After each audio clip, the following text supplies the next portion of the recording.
A segunda aula de revisão, começando aqui pelo exercício de número 4. Nós temos até o 6 ainda para resolver. Vamos nessa. 4. Assinale o que for correto. Considerando as reações na CNTP. Beleza? O que é CNTP mesmo? Condições normais de temperatura e pressão. Falamos aí na primeira aula, uma atmosfera, os 760 milímetros de mercúrio, 0 graus Celsius ou 273 Kelvin. Beleza.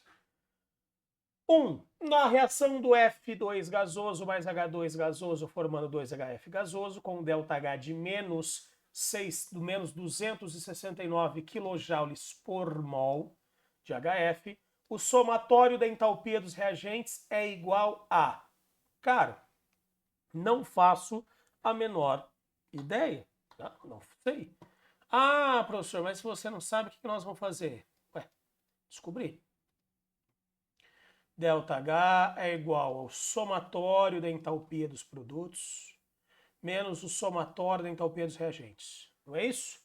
ΔH, HP menos HR, final menos inicial. Então, quanto que deu isso aqui? Deu menos 269, igual. Entalpia dos produtos. Quanto que vale a entalpia dos produtos? Eu não faço a menor ideia. Tá? Não faço a menor ideia. Menos entalpia dos reagentes. Ah, professor, você também não faz a menor ideia. Já era. Não, sei sim. Por quê? Porque eu tenho substância simples. E eu tenho substância simples. E quando eu tenho substância simples no estado alotrópico mais abundante, quanto que vale a energia para elas? Zero. Então, quanto que vale a entalpia do reagente? Zero. Logo, X é igual a menos 269 quilojoules. Então, o que nós acabamos de descobrir? Que menos 269 quilojoules é o valor da entalpia dos produtos. E os reagentes valem zero. Por quê? Estado alotrópico mais abundante. O que ele fala? Que o somatório da entalpia dos reagentes é igual a isso. Mentira. Se a entalpia dos reagentes fosse isso, quanto que seria o ΔH? Zero.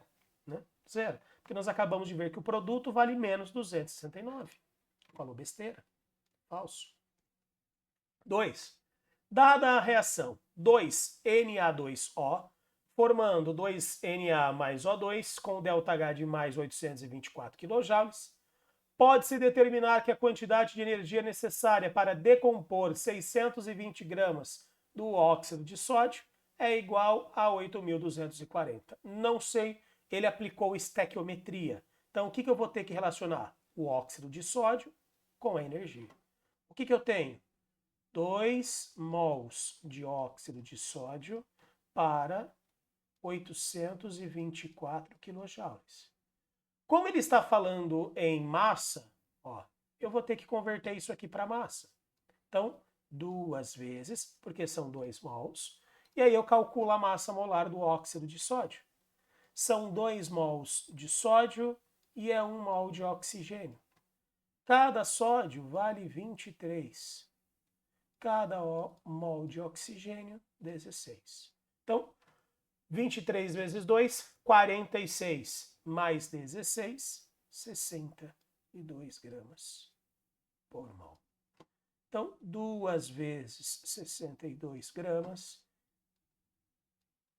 está para 824 quilojoules. Quanto que nós temos? 620 gramas. Então, isso está para X.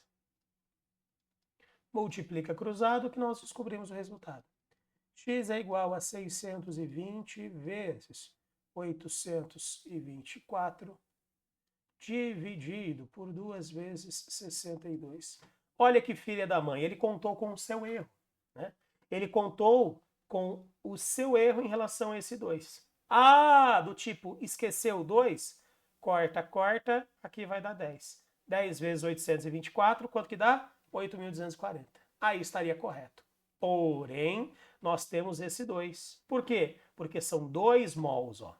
2 mols. Então, ele vai cair do cavalo, porque nós lembramos disso. Então, ao invés de 10 vezes 824, fica 5 vezes 824. O que vai dar 2.000. Desculpa. O que vai dar 4.120 quilojoules. Ou seja, é a metade do que ele falou. 4. Considerando que a energia da ligação HH é de 437 kJ por mol, que da ligação O é de 494 kJ por mol e da ligação HO é 463 kJ por mol, pode-se estimar que a entalpia de formação da água em kJ por mol a partir do O2 e do H2 é de mais 442. Não faço a menor ideia do que ele está falando. Precisamos descobrir. Aqui. Chup, chup, chup, chup, chup, chup, chup, chup, chup, chup, chup. Aqui. H2 mais O2 forma H2O. Certo? Para que isso fique balanceado, o que você precisa fazer? Multiplicar por meio. Aí fica tudo ok. O que eu tenho aqui? Eu tenho H ligado a H. Então, é isso que nós temos. Mais 0,5 vezes O ligado a O. E o que nós temos aqui? Duas ligações HO. O que eu faço? Através do valor dessas energias, eu consigo calcular o que ele está pedindo. Então, o que nós teremos aqui na entalpia de ligação? Que o ΔH é igual a entalpia das ligações rompidas mais a entalpia das ligações formadas. O que você não pode esquecer? Que as ligações rompidas, elas acontecem nos reagentes. Esse processo é um processo endotérmico, essa energia é positiva. As ligações formadas, elas acontecem nos produtos. E quando uma ligação é formada, ela fica mais estável. Então ela libera energia. Por isso que o valor será negativo. O que eu faço? Substituo pelos valores que eu tenho. Tá? Substituo pelos valores que eu tenho. Então, vamos lá. Entalpia da ligação dos reagentes. As ligações que foram rompidas. O que foi rompido? Foi rompido uma ligação HH. Mais, foi rompido meia ligação O. Certo? Isso é o que foi rompido. Então, vou separar aqui. Ó. Mais, o que foi formado? HO e HO. Mais duas vezes HO. ΔH. ΔH nós precisamos calcular. Quanto que vale a ligação HH? Ah, professor, eu não sei, ele falou. 437 mais 0,5 vezes. Quanto que vale a ligação O. 494 mais duas vezes. Quanto que vale a ligação HO? Ah, não. Tá aqui. Tá? Está aqui, ó. Mais 463. Só um detalhe. Isso está no produto. Então, isso vai ser o quê? Negativo. Certo? Então, o ΔH é igual a 437 mais 247 mais menos multiplicado por 2. 6, 12 vai 1, 9. Então, nós temos que o ΔH é igual a 7 com 7, 14, sobe 1. 4 com 3, 7 e mais 1, 8. 4 com 2, 6. 684 menos, porque joga sinal, 926. Então, nós sabemos que o nosso ΔH vai ter um valor negativo. Né? Ah, professor, por que ele vai ter um valor negativo? Ué, porque o valor negativo é maior do que o positivo aí. Então, obrigatoriamente, a reação vai ser ESO. Nesse caso, 242 quilojoules. Tá lá. Esse é o ΔH. Então, voltando para cá. Tá? Voltando para cá. Considerando, pode-se estimar que a entalpia de formação da água em quilojoules por mol a partir do H2 do O2 é 442. Falso. Primeiro, que não é 442. Segundo, não é positiva, é negativa. Né? Então está tudo errado aqui. 8. A mudança de estado físico de sólido para líquido deve ser um processo endotérmico. Bom, vamos lembrar aqui. Sólido, líquido e gasoso. O que você precisa saber? Que o estado sólido é o estado de menor energia, enquanto que o estado gasoso é o estado de maior energia. Então, o que significa dizer? Que quando você sai de sólido e vai para líquido, ou quando você sai de líquido e vai para gasoso, ou ainda, quando você vai direto de sólido para gasoso, o que nós teremos? Absorção de energia. Tá? Nós teremos um processo com absorção de energia. Ah, professor, essa absorção de energia significa dizer o quê? Significa dizer que nós teremos um processo chamado de endotérmico. Tá? Processo com absorção de energia endotérmico. Por sua vez, quando nós temos o estado gasoso passando para o estado líquido, nós temos um estado de maior energia passando para um de menor. Então ele vai liberar o excesso. Quando ele passa de líquido para sólido, mesma coisa, maior energia passando para o de menor energia, libera. E quando ele passa direto de gás para sólido, muita energia para pouca. Ele vai ter que liberar todo esse excesso. Então nós podemos afirmar que ocorre a liberação de energia.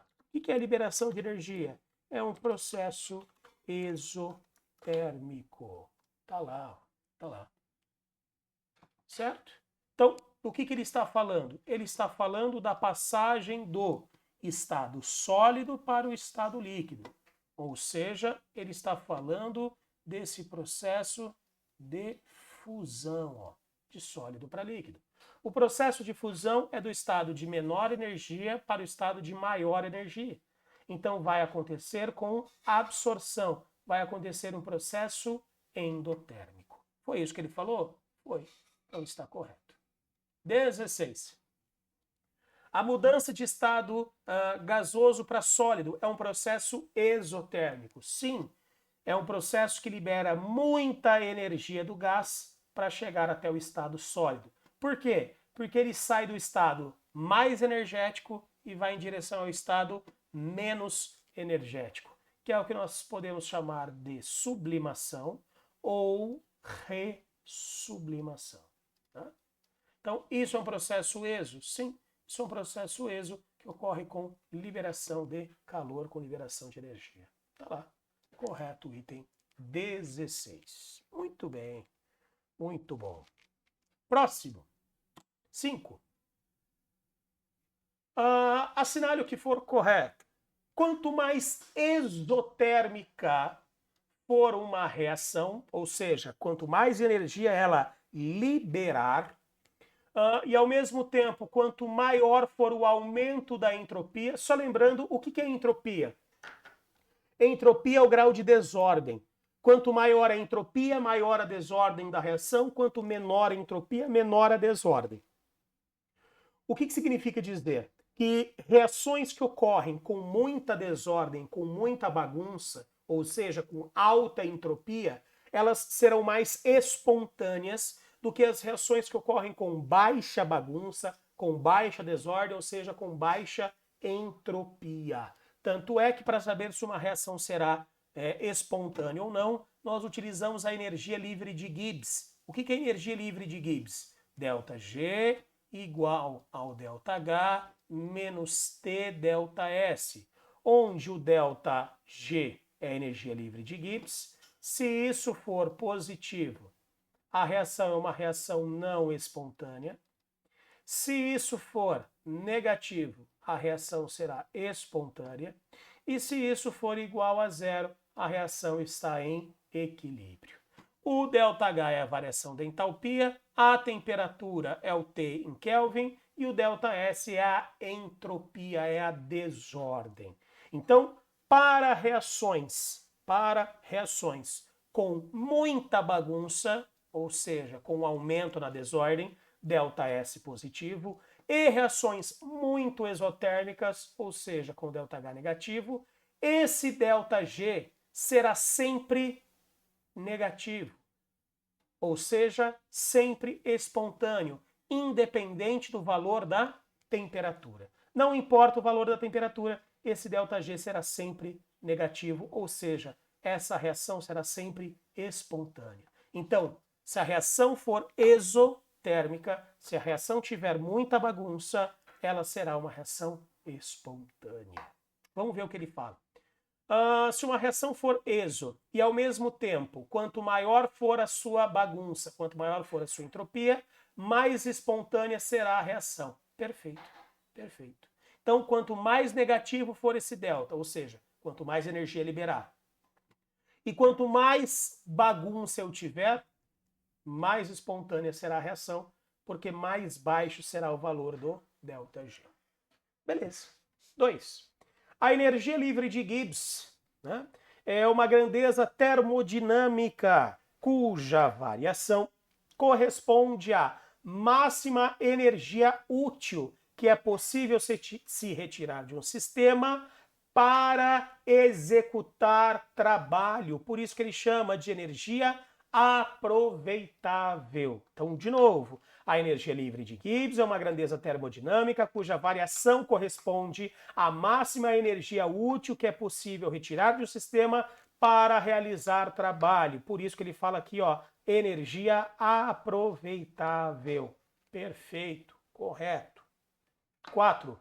Se o ΔG for positivo, a reação é espontânea. Falso. Para que a reação seja espontânea, o ΔG precisa ser negativo.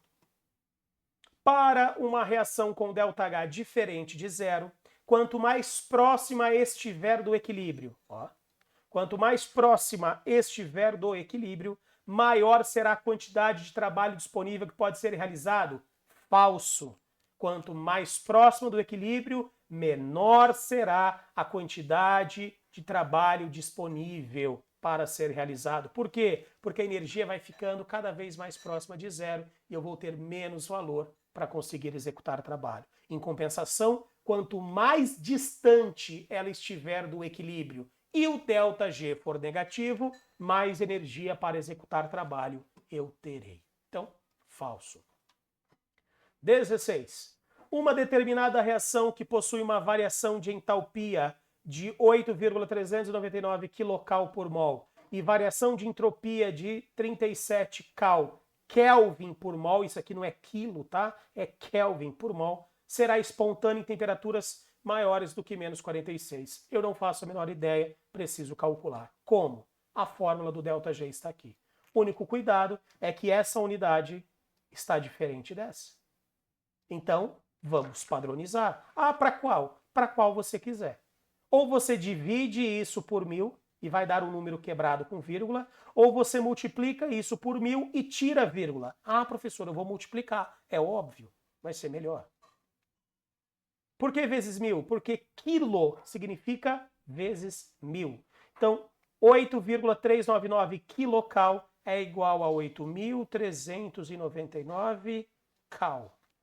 Pronto, esse é o ΔH. Temperatura. Não adianta trabalhar com essa temperatura em graus Celsius. Eu preciso trabalhar em Kelvin, por isso que ele já deu a relação aqui, ó. Só que ele fez isso para tentar debugar, né? Geralmente ele faz o contrário. Ele fala que 0 graus Celsius é 273 Kelvin. Aqui ele deu zero absoluto, tá? Só para tentar atrapalhar a nossa vida. Mas relaxa. Temperatura em Kelvin é a temperatura em graus Celsius mais 273. Temperatura em Kelvin eu não faço a menor ideia. A temperatura em graus Celsius é menos 46 mais 273. Pronto. Tá? Pronto. Com isso, nós vamos encontrar qual é o valor da temperatura em Kelvin.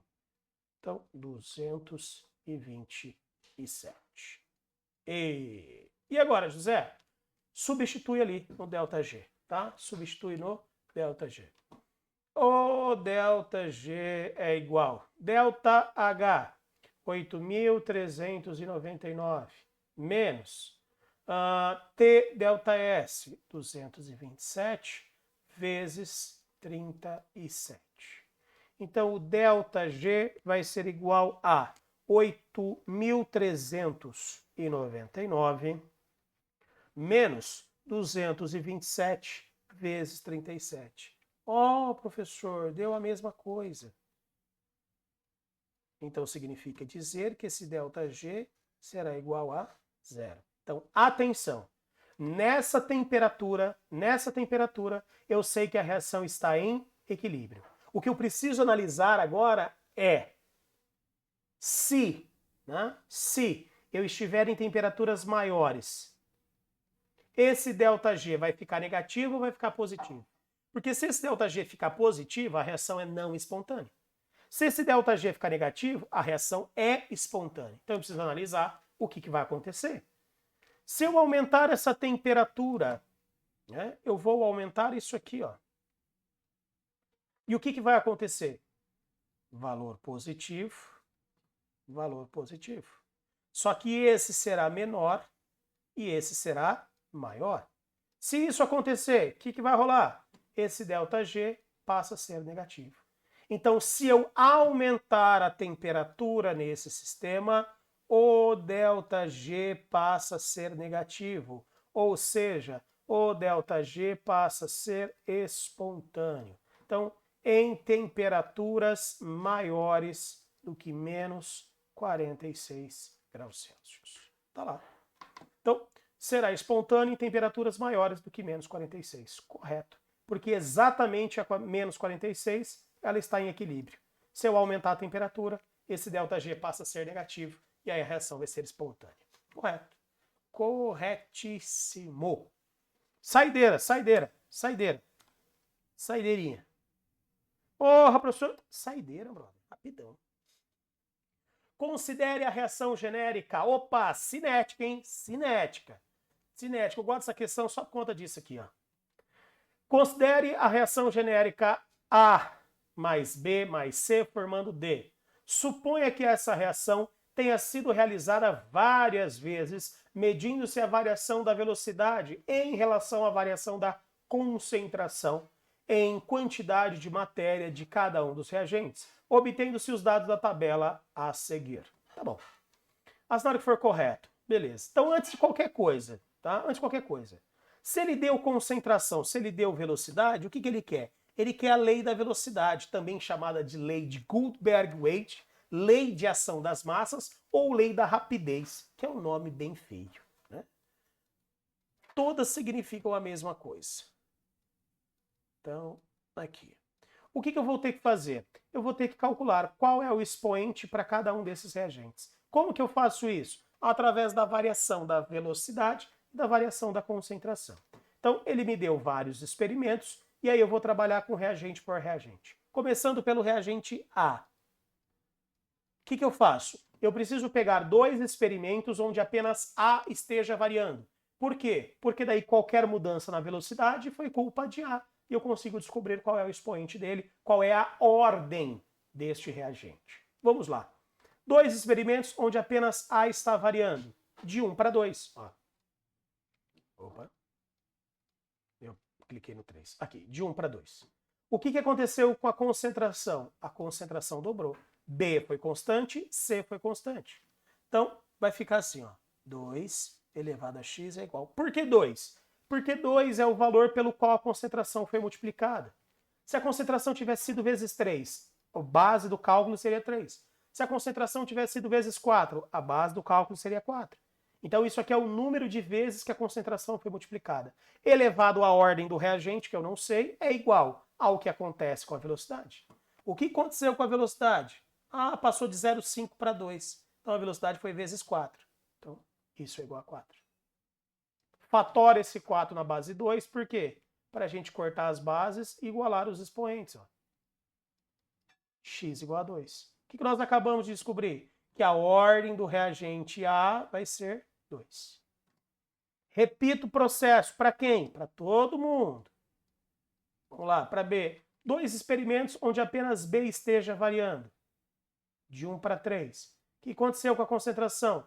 De 3 para 6 foi vezes 2. Então, 2 elevado a x, x vai ser a ordem dele, é igual. O que aconteceu com a velocidade? A velocidade foi de 0,5 para 2 também. Então, a velocidade foi vezes 4. Ó. Igualzinho aqui para A. 2 elevado a x é igual a 2 elevado ao quadrado. Height to fly, cortou. O expoente, ou seja, a ordem de B, vai ser 2 também. E aqui nós chegamos para o reagente C. O que aconteceu com C? Ah, não sei. Então pegue experimentos onde apenas C esteja variando. Quais são os experimentos onde apenas C está variando? Está aqui, ó. Está aqui. De 3 para 4. Por quê? A constante, B constante. 1 para 2, dobrou. Então, a base do cálculo é 2 elevado a x vezes. O que aconteceu com a velocidade? Vixe, mãe de Deus, glória a Nossa Senhora. Professor do céu, velocidade foi grande, hein? Foi grande. Só peguei errado. Oh, burro. Aqui. Desculpe. Foi de 2 para 16. Se foi de 2 para 16, isso aqui foi vezes 8. Então, igual a 8. Logo, 2 elevado a x é igual. Fatora o 8 na base 2, vai dar 2 ao cubo. Corta as bases, iguala os expoentes. X igual a 3. Então, a ordem de C é 3. Pronto. O que eu descobri? A lei da velocidade. Velocidade é igual a constante vezes a concentração de A elevado ao quadrado, vezes a concentração de B elevado ao quadrado, vezes a concentração de C elevado ao cubo. Se você somar, você tem a ordem da reação. Qual que é a ordem da reação? É a soma das ordens dos reagentes. Quanto que dá isso aqui? 7. Então, 7 é a ordem da reação. Ou reação de sétima ordem. Tá aqui. Tá? Se eu somar as ordens dos reagentes, eu chego na ordem da reação. Pronto. Vamos lá. 1. A reação é de primeira ordem em relação ao reagente A. Mentira. Em relação ao reagente A, essa reação é de segunda ordem. 2. A lei da velocidade é igual a constante vezes A elevado ao quadrado. Sim. B elevado a 1. Não. B não é elevado a 1. B elevado ao quadrado. Tá falso. Errou aqui no B. O C estava certo também. 4. A variação da velocidade não depende da concentração do reagente B. Logo, sua ordem é 1. Aí tá errado. Se não depende de B, a ordem dele é quanto? É 0. Tá? Se não depende de B, a ordem dele precisa ser 0. Tá? Esse aqui é o problema. Tá? Esse aqui é o problema. Vamos lá. Eita! Eita! Eita, que tem coisa errada aqui? Por que tem coisa errada aqui? Ah, tem coisa errada aqui em B, hein? Oxi, Nossa Senhora. Tem coisa errada aqui em B. Ó, ó. Deixa eu até diminuir esse aqui. Tem coisa errada aqui em B. Essa ordem de B aqui não tá certa, não. Por quê? Porque nós pegamos um experimento onde B variou, só que A também variou. Então isso aqui não tá correto, não. Oxi, Nossa Senhora. Oxi. Não. Aí vocês desculpem eu aqui. Vamos refazer esse B. Tem alguma coisa errada aqui. Sabia que tinha errado. Esquisito. Vamos refazer esse B aqui. Quais são os experimentos que eu tenho que pegar de B? Algum onde apenas B está variando. Ó. 2 e 3. A é constante, C é constante. Oxi. Então tá aqui. B. Base de cálculo 2 elevado a x igual. Velocidade. O que aconteceu com a velocidade? A velocidade foi de 2 para 2. Ó. Então a velocidade quer dizer que foi vezes 1. Ah. Então 2 elevado a x é igual a 1. Logo 2 elevado a x é 2 elevado a 0. Por quê? Porque qualquer coisa elevada a 0 é 1. Corta as bases e iguala os expoentes. Ah, agora sim. Agora sim. Me desculpe aí, hein? Agora sim. Agora sim. Então, bonitão. Você sai daqui. bonitão, você sai daqui e você sai daqui. Então, o que acontece aqui, ó, é o seguinte, é que esse expoente aqui, então, vai ser zero. Logo, a ordem da reação é a reação de quinta ordem. E se ele é zero, eu posso retirá-lo. E aí vai ficar que velocidade é igual a constante vezes a concentração de A elevado ao quadrado vezes a concentração de B elevado a zero. Se você quiser, pode nem pôr. Ah, professor, eu prefiro nem pôr. Não tem problema, pode. Ah, professor, eu prefiro pôr e elevar a zero. Também não tem problema, tá? Tá aqui, ó. Então, a lei da velocidade pode ser essa ou pode ser essa. A maioria dos casos a gente retira, tá? Se o expoente dele é zero, significa dizer que ele nunca vai alterar a velocidade da reação, porque qualquer coisa elevada a zero vai ser vezes 1. Então eu posso dobrar, triplicar, fazer vezes 5, fazer o que eu quiser com a concentração, que ela não vai afetar a velocidade. Por isso que a gente geralmente retira ele da lei da velocidade, tá bom? Então, desculpa aí, voltando agora, pá, continuando. De qualquer forma, o 4 está falso, a ordem dele é 0, por isso que ele não afeta a velocidade, e aqui ele fala que ele não afeta a velocidade porque a ordem dele é 1. Mentira. 8. Trata-se de uma reação com ordem global igual a 5. Perfeito. Ordem global igual a 5. Aí, ó, fizemos tudo certo agora. 5. 2 com 3, 5. Perfeito. E nessa reação a constante é... Como é que eu calculo a constante, hein? Como é que eu calculo essa constante? Ah, professor, eu não sei como é que eu calculo a constante. Vou te mostrar aqui, ó. Falso, falso, falso, correto. Velocidade é igual a constante, concentração de A elevado ao quadrado, vezes a concentração de C elevado ao cubo. O que você vai fazer? Você vai escolher 2 experimentos, ou, na verdade, apenas um. Eu geralmente escolho 2 e comparo, vejo qual que é o mais simples, tá? Se você não quiser comparar, você pega qualquer um. Ah, eu pego sempre o primeiro, pego sempre o último. Eu geralmente pego 2, que eu acho que pode ser mais fácil, e comparo os valores e uso um deles, tá? No caso aqui, o que eu utilizaria? Eu utilizaria esse ou esse. Por quê? Porque me deu um número mais tranquilo de trabalhar, tá? Esse 0,5 aqui, ó, ia poder complicar um pouquinho a sua vida. Ou então você pega o 16, que é um número grandão. Eu geralmente pego um número inteiro mais simples. Então eu fico entre o experimento 2 e 3. Se você observar, não vai fazer diferença. Por que não vai fazer diferença? Porque B não altera a velocidade da reação. Então serão os mesmos valores, ó, tá? Mas se você não quiser fazer isso, pega o primeiro que aparecer na sua frente e mete marcha. Qualquer um deles, professor, vai dar o mesmo resultado? Qualquer um. Você pode escolher qualquer experimento que o resultado vai ser o mesmo, tá? Eu resolvi escolher o experimento 2. Então, tudo que tiver na linha 2, eu vou substituir aí na equação. Tudo. Bora. Substituindo velocidade, 2. Constante, eu não sei. Quanto que vale a concentração de A? Ah, professor, a concentração de A vale 4. Então, 4 elevado ao quadrado, vezes. Quanto que vale a concentração de C? 1 elevado ao cubo. Então, 2 é igual a constante vezes 16. Logo, a constante é 2 dividido por 16, ou seja, é 1 sobre 8. Logo, a constante é 0,125.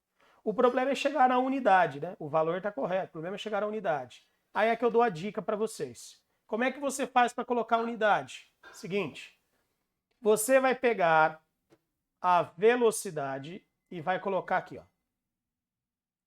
Coloca aqui. Pronto.